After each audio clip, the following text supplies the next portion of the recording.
इतने तरह के तो मार्केट में ऑयल हैं, कौन सा ऑयल यूज करूं कि मेरे बाल रिग्रो करें। जब से नया वाला शैम्पू मैं लगा रही हूँ मेरे बाल तो लगातार झड़ ही रहे हैं। कौन सा शैम्पू लगाऊं जिससे कि एटलीस्ट हेयर लॉस ना हो, बाल थिन ना हो। मैं तो पूरा कंफ्यूज हो गई हूँ। कौन सा हेयर मास्क लगाऊं जिससे कि बाल भी रिपेयर भी हो और घने भी हो, साथ जो स्प्लिट एंड की शिकायत है वो भी खत्म हो जाए। लेकिन ऐसा कुछ मिलता कहाँ है। जब हमारे बाल बहुत ज्यादा झड़ने लग जाते हैं, हेयर थिनिंग की शिकायत शुरू हो जाती है, तो हमारे दिमाग में अक्सर यही ख्याल आते हैं कि कौन सा ऑयल, कौन सा शैम्पू, कौन सा हेयर मास्क लगाऊं ताकि मेरे बालों का झड़ना बंद हो, बाल रिग्रो करें। और कितना अच्छा हो अगर हमारे इन सारे सवालों का जवाब एक वीडियो में मिल जाए। तो आज की वीडियो वही है। आज की वीडियो में मैं आप लोगों को इन सारी चीजों का सोल्यूशन बताने वाली हूँ। आप देख सकते हैं मेरे बहुत सारे नए नए बाल आए हैं। ये बाल देख रहे हैं आप, ये थोड़े से बड़े हो गए हैं अभी। मैं आपको इससे भी छोटे बाल दिखाती हूँ। ये देखिए, ये देख रहे हैं जो भी छोटे छोटे आपको बाल दिख रहे हैं, ये देख रहे हैं आप, ये देखिए। इधर भी इस तरीके के बहुत सारे बाल हैं, इधर भी हैं, ये देखिए। ये जितने भी बाल आप देख रहे हैं रिग्रो किए हुए, ये इन्हीं रेमेडीज की बदौलत पॉसिबल हो पाए हैं। नमस्कार, मैं हूं गरिमा और स्वागत है आपका मेरे YouTube चैनल पे। मैं इस तरीके की बहुत सारी यूजफुल रेमेडीज शेयर करती हूं। अगर आप इस तरीके की बहुत सारी वीडियो देखने में इंटरेस्ट रखते हैं लेकिन मेरे चैनल को सब्सक्राइब नहीं किया है तो अभी सब्सक्राइब कर लीजिए। बेल आइकन को जरूर प्रेस करिएगा ताकि आपको नोटिफिकेशन मिले, आप मेरी वीडियो मिस ना करें। आप जितने भी लोग मेरी वीडियो देख रहे हैं, आप सभी लोगों से सिर्फ एक रिक्वेस्ट है कि अगर आपको वीडियो अच्छी लगती है मेरी तो बिना लाइक के मत जाया करिए। बहुत मेहनत लगती है वीडियो बनाने में और आपका लाइक मैं डिजर्व करती हूँ, तो बिना लाइक के मत जाया करिए। अब चलिए बिना किसी देरी के वीडियो शुरू कर लेते हैं। इस वीडियो में कंप्लीट हेयर केयर है। जैसे मैं बताऊंगी, अगर आप इस हेयर केयर को फॉलो करते हैं तो आपके बाल 100% रीग्रो करेंगे। इस पूरी रेमेडी को बनाने के लिए, मतलब पूरा हेयर केयर बनाने के लिए, सबसे पहले एक कॉमन पाउडर हमें प्रिपेयर करना है। इस कॉमन पाउडर को प्रिपेयर करने के लिए जो सबसे पहला इंग्रेडिएंट आपको चाहिए ये है ब्लैक पेपर यानी काली मिर्च। कम से कम 20 काली मिर्च आप ले लीजिए। उसके बाद आपको तेज पत्ता का इस्तेमाल करना है। जो काली मिर्च और तेज पत्ता होता है ये हमारे स्कैल्प में ब्लड फ्लो बूस्ट करता है, जिससे कि हमारे बाल रिग्रो करते हैं। साथ ही साथ ये दोनों ही चीज़ें बहुत ही अच्छे से हमारे स्कैल्प को हेल्दी बना के रखने का काम करती हैं, जिससे कि हमारे बाल जल्दी झड़ते नहीं हैं और हमारे बाल रिग्रो भी होते हैं। बालों को रिग्रो होने के लिए सबसे पहले तो स्कैल्प का हेल्दी होना बहुत ज़रूरी है। इसीलिए आपको ये दोनों चीज़ें डेफिनेटली यूज़ करनी है। हर किचन में आसानी से मिल भी जाती हैं। अब जो नेक्स्ट चीज़ आपको इसमें इस्तेमाल करनी है ये है रोज़मेरी हर्ब। तो आपको कम से कम 15-20 चम्मच के बराबर रोज़मेरी हर्ब का इस्तेमाल करना है। रोज़मेरी हर्ब हमारे बालों को रिग्रो करने में बहुत ही ज़्यादा पावरफुल होती है और ईजिली अवेलेबल इंग्रेडिएंट है। सारी चीज़ों का लिंक मैं आपको डिस्क्रिप्शन बॉक्स में दे दूँगी, आप वहाँ से इन सारी चीज़ों को ख़रीद भी सकते हैं। तो इन सारी चीज़ों का बहुत ही बारीक सा मैं पहले पाउडर प्रिपेयर कर लूँगी। अभी आप देख सकते हैं बहुत ही अच्छा साइज़ का पाउडर बनके तैयार हो गया है। मैंने इसका थोड़ा बारीक पाउडर प्रिपेयर किया है। थोड़ा सा टाइम लगता है लेकिन अच्छे से इसका पाउडर बन जाएगा। तो बारीक, थोड़ा सा बारीक पाउडर, मतलब कि एकदम ही पाउडर जैसा जैसे मार्केट से आप पाउडर खरीद के लाते हैं उस वैसा तो नहीं प्रिपेयर होगा, लेकिन हाँ थोड़ा बारीक पाउडर आपको बना लेना है जैसे मैंने बनाया है। अब इस पाउडर को साइड में रखते हैं। अब देखिए, एक सबसे पहले तो ऑयल बनाऊंगी मैं, और ये जो ऑयल है आपके बालों को ना सिर्फ रिग्रो करता है बल्कि काला और घना बना के रखने में कमाल का होता है। इस ऑयल को बनाने के लिए सबसे पहले लोहे की कढ़ाई लेनी है। इसमें कुछ चीज़ें आपको डालनी है। सबसे पहले मैंने इसमें नींबू का छिलका ऐड किया है। नींबू निचोड़ने के बाद जो नींबू होता है उसको छिलका ही बचता है बेसिकली। अब निचोड़ लिया है तो उसमें जूस तो है नहीं, तो बहुत सारे लोग उसको फेंक देते हैं, लेकिन उसको फेंकिएगा मत, आप इकट्ठा कर लीजिए, फ्रिज में रख लीजिए, फिर उसको ऑयल में आप यूज़ करिएगा।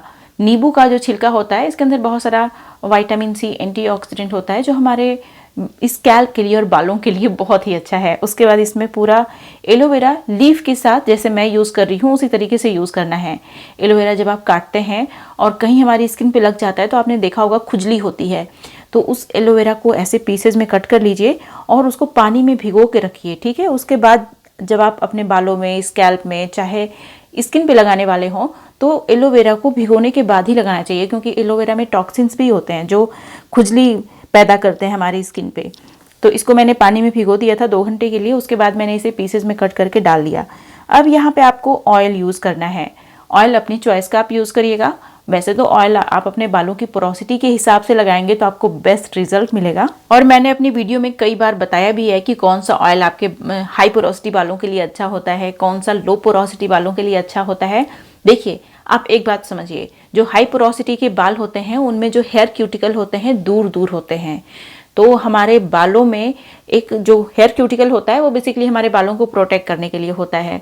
तो जब भी आप कोई भी चीज़ अपने बालों में लगाते हैं तो वो हेयर क्यूटिकल के थ्रू हमारे हेयर शाफ्ट में एंटर करता है। तो आपको क्या करना होगा, जो अगर आपके बाल हाई पोरोसिटी के हैं तो थिक ऑयल आप यूज़ कर सकते हैं, लेकिन अगर आपके बाल लो पोरोसिटी के हैं, लो पोरोसिटी में क्या होता है कि हेयर क्यूटिकल एक दूसरे के एकदम क्लोज होते हैं, गैप नहीं होता, तो उनमें कोई भी चीज़ जल्दी पेनिट्रेट नहीं होती, जाती नहीं। तो इसलिए आप लाइट वेट का ऑयल यूज़ करिएगा। तो आप अपने हिसाब से देख लीजिए कैसे आपको ऑयल चूज़ करना है। मैं यहाँ पे कलौंजी ऑयल का इस्तेमाल कर रही हूँ क्योंकि कलौंजी ऑयल हमारे बालों को रिग्रो करने में मोस्ट पावरफुल होता है। तो अभी मैंने इसे अच्छे से कुक कर लिया है, उसके बाद अच्छे से मैंने इसे स्ट्रेन कर लिया। स्ट्रेन करने के बाद ये जो पाउडर हमने प्रिपेयर किया है इस ऑयल में आपको डाल देना है 2-3 चम्मच के बराबर। फिर आपको क्या करना है, ढक्कन बंद कर देना है ऑयल का और अच्छे से मिक्स कर लेना है। शेक कर लीजिए अच्छे से। फिर बहुत ही अच्छे से जब मिक्स हो जाता है ये पाउडर इस ऑयल में, तो आपको क्या करना है, इसे इन्फ्यूज होने के लिए धूप में आप रख दीजिए कम से कम 15-20 दिन के लिए। उसके बाद इसे अपने बालों में आप यूज़ करेंगे, ठीक है। 1 हफ्ते के बाद भी आप यूज़ कर सकते हैं। और यूज़ करने के लिए आपको इसे स्ट्रेन करने की ज़रूरत नहीं है। ऐसा नहीं है कि इस पाउडर को अब छान के आप निकाल के फेंकिए। पाउडर को ऑयल में रहने दीजिए, नीचे बैठ जाता है पाउडर, फिर आपके स्कैल्प में, बालों में नहीं लगेगा ये पाउडर, ठीक है। इस बात का आप ध्यान रखिएगा। ये जितना ही पुराना होगा उतना ही ज़्यादा फायदेमंद होगा हमारे बालों के लिए। इसे लगाने से पहले, इस ऑयल को लगाने से पहले आपको ऑयल को गर्म करना है। गुनगुना गर्म जब आप ऑयल को करते हैं तो ऑयल बहुत ही अच्छे से आपके स्कैल्प में, आपके हेयर फॉलिकल्स में, आपके हेयर क्यूटिकल में एब्जॉर्ब हो जाता है, जिससे कि उस ऑयल का आपको मैक्सिमम बेनिफिट मिलता है। ऑयल को कभी भी गंदे स्कैल्प में नहीं लगाना चाहिए। बहुत सारे लोग बोलते हैं कि चलो गंदे हैं बाल तो क्या हुआ, ऑयल लगा लेते हैं, फिर तो शैम्पू करके वॉश ही करना है। लेकिन ऐसे अगर आप करेंगे तो आपको फ़ायदा नहीं, नुकसान होगा, आपके बाल झड़ेंगे भी। और एक बात और मैं बताऊं, ऑयल को ओवरनाइट लगा के नहीं छोड़ना चाहिए। मेरा जहाँ तक ये मेरा मतलब मैंने अपने बालों में एक्सपीरियंस किया है, जब भी मैं ओवरनाइट ऑयल छोड़ती हूँ तो देखिए ऑयल लगाने के बाद ना क्या होता है कि आपके जो बाल हैं बहुत ज़्यादा सॉफ्ट हो जाते हैं। तो जब आप रात में सोते हैं तो बाल उलझते हैं और बाल, हालांकि ऑयल लगाने की वजह से बहुत ज़्यादा सॉफ्ट हो गए हैं, तो बाल बहुत जल्दी टूट जाते हैं। इसीलिए मैं कभी भी ऑयल को ओवरनाइट अपने स्कैल्प में नहीं रखती हूँ। सिर्फ 2 घंटे के लिए ऑयल में अपने स्कैल्प में लगा के छोड़ती हूँ। उसके बाद जो नेक्स्ट रेमेडी है, इसका यूज़ करना है आपको हेयर वॉश करने के लिए। और इस रेमेडी को प्रिपेयर करने के लिए भी जो पाउडर हमने कॉमन सा पाउडर प्रिपेयर किया था उसका इस्तेमाल करना है। तो जो पाउडर मैंने बनाया था उसका 5-6 चम्मच मैंने इसमें डाल दिया है। इस रेमेडी को बनाने के लिए आप या तो लोहे का बर्तन लीजिए या फिर स्टील का बर्तन भी ले सकते हैं, चीनी मिट्टी का भी बर्तन ले सकते हैं, लोहे का भी ले सकते हैं अगर आप चाहें तो। अब आपको इसमें कुछ चीज़ें ऐड करनी है। मैं यहाँ पे इस्तेमाल कर रही हूँ फेनुग्रीक सीड।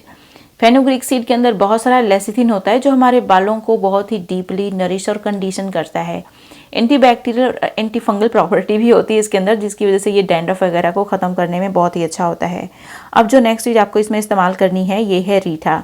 हालांकि मैंने अपने बालों में काफ़ी अच्छी खासी ऑयलिंग कर ली है, तो कम से कम 30 रीठा लग जाएगा मुझे अपने बालों को क्लीन करने के लिए। तो एक बार आप जाइए किसी आयुर्वेदिक शॉप पे और थोक भाव में बहुत सारा रीठा खरीद लीजिए, तो आपको सस्ता भी मिल जाएगा। और रीठा के अंदर कोई केमिकल होता नहीं है, ये 100% नेचुरल चीज़ होती है। रीठा का पेड़ होता है और ये जो रीठा है बेसिकली फ्रूट होता है उसका। ये हमारे बालों के लिए बहुत ही कमाल का है, हमारे बालों को क्लीन भी करता है और डैंड्रफ वगैरह को ख़त्म करने में रीठा बेस्ट होता है।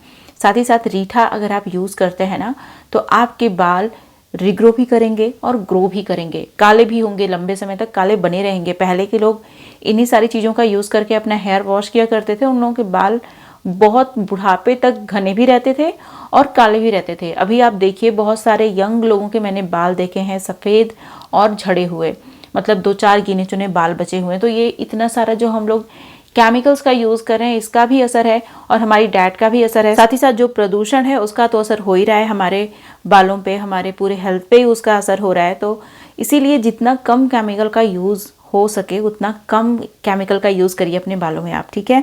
नेचुरल चीज़ों का यूज़ ज़्यादा करिए। इन सारी चीज़ों को आपको ओवरनाइट भिगो के छोड़ना है। नेक्स्ट मॉर्निंग ग्राइंडर में ग्राइंड करके इसका पेस्ट बना के अच्छे से मसलिन क्लॉथ की हेल्प से स्ट्रेन कर लीजिए। आप देख सकते हैं कितना थिक और कितना अच्छा हमारा शैम्पू बनके तैयार हो गया है। ये जो शैम्पू है 2 घंटे में आपके बालों को बहुत ही अच्छे से क्लीन कर देगा। ये कोई मार्केट का शैम्पू नहीं है, तो मार्केट के शैम्पू की तरह इसको ट्रीट भी मत करिएगा। ऐसा नहीं कि लगाया और तुरंत धुल दिया, तो आपके बाल क्लीन नहीं होंगे। नेचुरल शैम्पू को यूज़ करने का एक सर्टेन तरीका होता है। इससे अच्छे से मेहंदी जैसे आप लगाते हो ना पूरे स्कैल्प में, जैसे मैं लगा रही हूँ पूरे स्कैल्प में, पूरे बालों की लेंथ में अच्छे से, फिर 2 घंटे इसे लगा के रहने दीजिए अपने स्कैल्प और बालों में। उसके बाद नॉर्मल वाटर से हेयर वॉश कर लीजिए, आपके बाल बहुत अच्छे से क्लीन हो जाएंगे। अब हेयर वॉश कर लिया आपने, तो ये जो रेमेडी है इसे आपको ज़रूर यूज़ करना है अगर आप चाहते हैं कि आपके बाल रीग्रो करें, लंबे हों, घने हों तो। और इस रेमेडी को बनाने के लिए आप या तो ऑरेंज का छिलका लीजिए या फिर नींबू का छिलका लीजिए, ठीक है। जैसे मैं इसे ग्रेट कर रही हूँ ना अच्छे से, उसी तरीके से आप ग्रेट कर लीजिए। नींबू का छिलका, ऑरेंज का छिलका, मौसम्मी का छिलका, जो भी आपको मिल जाए। हमें कोई भी साइट्रिक पील चाहिए। अब देखिए इसको मैंने अच्छे से ग्रेट कर लिया है। अब इसमें कुछ और चीज़ें हमें ऐड करनी है और एक बहुत ही अच्छी सी चीज़ हमें प्रिपेयर करनी है। और इस चीज़ को आपको 1 दिन पहले प्रिपेयर करनी है, क्योंकि इस रेमेडी को, मतलब ये जो रेमेडी का प्रिपरेशन है, इसे ओवरनाइट भिगो के हमें रखना है, ठीक है। तो जब आप शैम्पू ओवरनाइट भिगो के छोड़ रहे हैं ना, शैम्पू बनाने का जो भी चीज़ मैंने बताया आप लोगों को, रीठा वगैरह ओवरनाइट भिगो के छोड़ना है, उसी तरीके से इसे भी आपको ओवरनाइट भिगो के छोड़ना है। तो दोनों चीज़ों को आपको एक साथ करना है। अभी आप देख सकते हैं मैंने अच्छे से इसमें 2 चम्मच के बराबर मैंने ड्राई तुलसी की पत्ती का इस्तेमाल किया है। इसमें 2 चम्मच के बराबर ड्राई तुलसी की पत्ती का यूज़ किया मैंने। उसके बाद इसमें अच्छे से वॉश किया हुआ 4-5 चम्मच के बराबर राइस इसमें डाल दिया है। राइस हमारे बालों के लिए बहुत ही अच्छा होता है। इसके अंदर इनोसिटॉल होता है जो इजीली हमारे हेयर क्यूटिकल में पेनिट्रेट कर जाता है, जिससे कि हमारे बालों को मैक्सिमम बेनिफिट मिलता है। हमारे स्कैल्प और बालों के पीएच को मेंटेन करने में ये जो चीज़ है बहुत ही कमाल की है। अभी आप देख सकते हैं मैंने इसमें पानी डाल दिया। सब कुछ डालने के बाद इस बॉटल में मैंने पानी डाला। इसे मैंने ऐसे बॉटल में रखा हुआ है सारी चीज़ों को जो अच्छे से बंद हो जाए। तो इस तरीके से आपको ओवरनाइट इसे भिगो के छोड़ना है। नेक्स्ट मॉर्निंग आप देखेंगे हल्का सा ये फर्मेंट हो जाएगा। नेक्स्ट मॉर्निंग आपको इसे स्ट्रेन कर लेना है, जैसे मैं स्ट्रेन कर रही हूँ। अब ये जो चीज़ें हैं इन्हें फेंकना नहीं है। कोई हेयर मास्क वगैरह आप बना रहे हैं तो राइस और ये जो बची हुई चीज़ें हैं उसको उसमें डाल दीजिएगा आप। अभी आप देखिए इसको डाइल्यूट करना बहुत ज़रूरी है, इसलिए मैं इसमें 1 कप के बराबर पानी डालूंगी। हेयर वॉश कर लिया है मैंने, जो नेचुरल शैम्पू है उसका यूज़ किया मैंने, हेयर वॉश कर लिया है। अब आपको इससे अपना बाल धुलना है। ये जो भी हमने राइस वाटर प्रिपेयर किया है इससे अपना बाल धुलना है। और ये जो राइस वाटर है इसे लगा के अपने बालों में 10 मिनट तक छोड़ दीजिएगा। 10 मिनट के बाद आपको नॉर्मल वाटर से अपना हेयर वॉश कर लेना है। अगर आप इन सारे प्रोसेस को फॉलो करते हैं, अपनी डाइट को बहुत हेल्दी रखते हैं, तो आप अपने बालों को लंबे समय तक घना भी बना के रख सकते हैं। आपके बाल रिग्रो करते रहेंगे अगर आप इस रेमेडी का यूज़ करते हैं और जो जो बातें मैंने बताई हैं उसका ख्याल रखते हैं। तो हाल ही में मैंने अपने यूट्यूब चैनल पे एक बहुत ही अच्छी सी ओवरनाइट रेमेडी शेयर की है जो आपके बालों को नेचुरल तरीके से काला बना के रखने में बहुत हेल्प करती है। लेकिन आप में से मैक्सिमम लोगों ने इस वीडियो को मिस कर दिया है। यहाँ पे क्लिक करके इस वीडियो को जरूर देखिएगा। ये थी मेरी आज की वीडियो। उम्मीद है आपको अच्छी लगी होगी। वीडियो पसंद आई तो लाइक जरूर करिएगा। जहां जहां शेयर कर सकते हैं शेयर भी करिएगा। अब मिलते हैं नेक्स्ट वीडियो में, तब तक के लिए नमस्कार।